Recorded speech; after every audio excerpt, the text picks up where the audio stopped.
जब महिला स्वेटर बुन रही थी, अचानक उसने देखा कि एक नकाबपोश आदमी उसके घर के दरवाजे पर आ गया है। इसने उसे तुरंत भयभीत कर दिया क्योंकि उस समय घर में वह अकेली थी।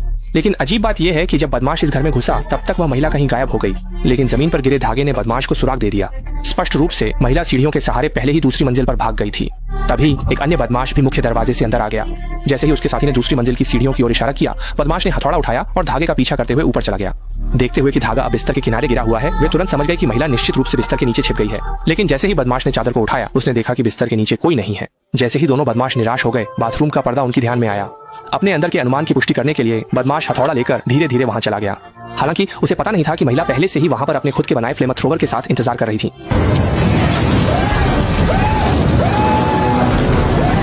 इस तरह बदमाश अचानक आई आग से बिल्कुल चौंक गया। दूसरा बदमाश इसे देखकर मदद करना चाहता था, लेकिन लिसा ने बिना घबराए फ्लेम थ्रोवर उठाकर उसकी ओर निशाना साधा, फिर तेजी से दरवाजे की ओर बढ़ गई और बिना कुछ कहे नीचे की ओर भागने लगी। और बदमाश भी पीछे से पीछा करते हुए आ गया। लेकिन इस दौरान लिसा पीछे के बदमाश को देखने में लगी रही और उसने अपने पैरों के नीचे ध्यान नहीं दिया। अगले ही पल अचानक आई हादसे ने लिसा को दर्दनाक तरीके से गिरा दिया, लेकिन उस समय वह बिल्कुल भी हिलने की हिम्मत नहीं कर रही थी, क्योंकि एक पूर्व हत्यारे के रूप में वह अच्छी तरह जानती थी कि उच्च स्तरीय शिकारी अक्सर शिकार के रूप में सामने आते हैं। अब वह जमीन पर लेटी हुई मृत होने का नाटक कर रही है, तो बदमाश निश्चित रूप से स्थिति की जांच करने के लिए आएगा। बिल्कुल वैसे ही हुआ। जैसे ही बदमाश ने देखा कि लिसा में कोई हलचल नहीं है, वह बिना कुछ सोचे सीढ़ियों से नीचे आया और उसे पैर से धक्का दिया। लिसा की कोई प्रतिक्रिया न देखकर बदमाश ने सोचा कि वह बेहोश हो गई है, लेकिन अगले ही पल उस पर अचानक हमला हो जाता है। फिर लिसा खड़ी हुई और भागने लगी, लेकिन दूसरे बदमाश ने तुरंत उसका रास्ता रोक लिया। अब लिसा के पास कोई रास्ता नहीं बचा। अब एक बदमाश का चेहरा जल गया था और दूसरे का एक कान काट दिया गया था। उनकी गुस्सा तुरंत ही चरम पर पहुंच गया। अगर उनका मालिक उन्हें लिसा को जिंदा पकड़ने के लिए न कहता, तो बदमाश अब तक लिसा के टुकड़े टुकड़े कर चुके होते।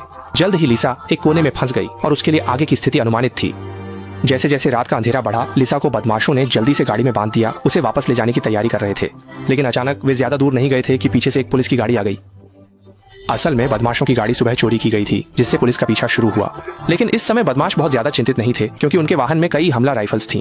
आखिरकार एक पुलिस की गाड़ी में कितने लोग बैठ सकते हैं?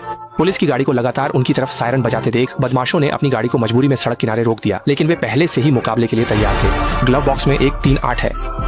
जबकि वे बातचीत कर रहे थे, लिसा ने चुपके से गाड़ी का दरवाजा खोल दिया और तेजी से पुलिस की गाड़ी की ओर भागी। हालांकि उसने पुलिस से मदद नहीं मांगी, बल्कि पीछे की ओर भागने लगी, क्योंकि वह नहीं चाहती थी कि उसे गोलियों से छलनी कर दिया जाए। जैसे ही पुलिसकर्मी ने प्रतिक्रिया देने की कोशिश की, बदमाश राइफल लेकर गाड़ी से उतर गए और एक पुलिसकर्मी को तुरंत मार दिया। दूसरे पुलिसकर्मी ने यह देखकर तुरंत गाड़ी के दरवाजे के पीछे छुपकर उच्च अधिकारियों को हमले की सूचना दी। लेकिन बदमाश ने इस पुलिसकर्मी को नहीं छोड़ने का इरादा किया और पुलिस की गाड़ी की ओर बढ़ गए। लेकिन जब वे पुलिस की गाड़ी के पास पहुंचे, उन्होंने देखा कि वह पुलिसकर्मी पहले ही जंगल में भाग चुका था और कहीं गायब हो गया था। कुछ ही देर में पुलिसकर्मी भागते भागते एक जगमगाती सुविधा स्टोर तक पहुंचा और संयोग से वहां उसे भागती हुई लिसा भी मिल गई। लेकिन लिसा ने उससे बात नहीं की, बल्कि जल्दी से सुविधा स्टोर के अंदर छुप गई, क्योंकि उसे पता था कि बदमाश जल्दी ही वहां आएंगे। ठीक वैसे ही हुआ। जैसे ही पुलिसकर्मी बाहर बंदूक लेकर खड़ा होकर देख रहा था, उसकी टांग पर अंधेरे से एक गोली लग गई।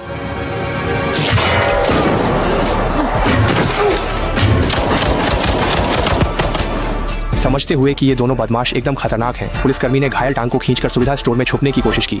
बाहर बंदूकधारी बदमाशों की आवाज सुनकर ड्यूटी पर तैनात स्टोर कर्मचारी भी तेजी से काउंटर के नीचे छुप गया। क्या कोई फर्स्ट एड किट है?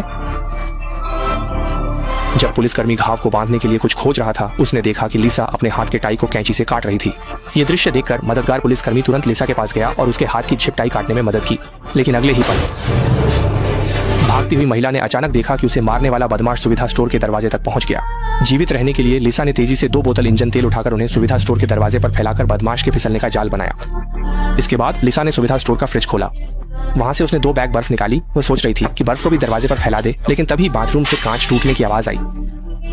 समझते हुए कि बदमाश खिड़की से अंदर आने की योजना बना रहा है, लिसा सीधे चुपके से बाथरूम की ओर गई। जब उसने शौचालय से दस्त की आवाज सुनी, तो लिसा ने तुरंत समझ लिया कि बदमाश अंदर छुपा है, इसलिए उसने सीधे एक फ्लोरोसेंट स्टिक फेंक दिया। जैसे ही उसने देखा कि कक्ष के अंदर कोई हलचल नहीं है, लिसा ने बर्फ को पकड़कर सीधे शौचालय में चली गई, बदमाश के लिए एक जाल तैयार करने के लिए।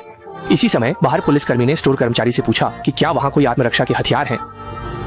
एक एयर हॉर्न है। एयर हॉर्न क्या होता है? ये कैन में हवा की तरह होता है और आप बटन दबाते हैं और पुलिसकर्मी ने तुरंत दरवाजे पर बंदूक तान दी, लेकिन बदमाश भी मूर्ख नहीं थे। उन्होंने सीधे एक लोहे का डिब्बा अंदर फेंक दिया, जिससे पुलिसकर्मी ने बिना कुछ कहे कई गोलियां चला दी। लेकिन इसने बाथरूम के अंदर के बदमाश को भी असामान्यता का एहसास करा दिया और उसने दरवाजे पर कई गोलियां चला दी। आनन फानन में लिसा ने जल्दी से बर्फ को जमीन पर फैला दिया।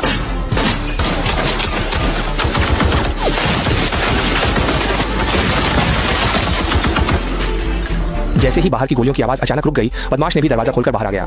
इस बीच लिसा पहले से ही काफी देर से इंतजार कर रही थी, इसका किसी को अंदाजा ही नहीं था। उसने सीधे बर्फ के टुकड़ों का उपयोग कर इस अपराधी को उत्तर पश्चिम भेज दिया। आदमी ने अचानक भयभीत होकर देखा कि एक हथियारबंद अपराधी ने सुविधा स्टोर में घुसपैठ की है। उसने कोई हलचल नहीं की, बल्कि जानबूझकर चुपचाप रहा ताकि हत्यारा पास आकर उसे पूरी तरह चौंका सके। उसी समय सुविधा स्टोर का कर्मचारी बर्दाश्त नहीं कर सका और सीधे एक एयर हॉर्न निकालकर उसे डराने लगा। लेकिन इससे कर्मचारी को मौके पर ही गोलियों की बौछार से खत्म कर दिया गया। इस बीच पुलिस अधिकारी ने तुरंत बंदूक उठा लिया, लेकिन अपराधी की त्वरित प्रतिक्रिया ने एक छलांग में गोली को आसानी से चकमा दे दिया। और इस समय पुलिस अधिकारी की बंदूक में भी गोलियां नहीं थीं। जैसे ही अपराधी ने दीवार पर लटके एक परावर्तक दर्पण को देखा, उसने तुरंत पुलिस अधिकारी से निपटने का उपाय सोचा और सीधे दर्पण को बाहर की ओर कर दिया। पुलिस अधिकारी की स्थिति को खोजने लगा, यह मानते हुए कि यह अपराधी कोई राजा था, लेकिन वह केवल आगे की ओर देखता रहा और अपने पीछे बिल्कुल भी ध्यान नहीं दिया। अगले ही पल लिसा पीछे से आकर मार दी। उसी समय उसने इस अपराधी को मारकर जमीन पर गिरा दिया। यह दृश्य देखकर एक हत्यारे के रूप में लिसा ने अनायास ही जमीन पर पड़ी बंदूक उठा ली ताकि वह गोली चला सके, लेकिन उसने सोचा कि इस समय पुलिस अधिकारी अभी भी सुविधा स्टोर में है। वह तुरंत गोली चलाने की हिम्मत नहीं जुटा पाई और जल्दी से घायल पुलिस अधिकारी के पास दौड़ गई। इस समय पुलिस अधिकारी की टांग से काफी खून बह रहा था। उसने तुरंत समझा कि पुलिस अधिकारी की टांग में गोली ने बड़ी धमनी को चोट पहुंचाई है। पुलिस अधिकारी का खून अधिक न बह जाए, इसके लिए लिसा ने बिना कुछ कहे एक लकड़ी की छड़ी पुलिस अधिकारी के पट्टे में डाल दी, फिर उसे कुछ घुमाकर कस दिया और अंत में टेप से लकड़ी की छड़ी को मजबूती से बांध दिया। इस तरह से खून को पूरी तरह से रोका जा सकता है। तुम ठीक हो जाओगे। दूसरा व्यक्ति कहाँ है? सामने के दरवाजे के पास, सांस लो। ये सुनकर लिसा जल्दी से उठी और दरवाजे पर खड़े अपराधी की जांच की, लेकिन उसने देखा कि अपराधी न जाने कब गायब हो गया।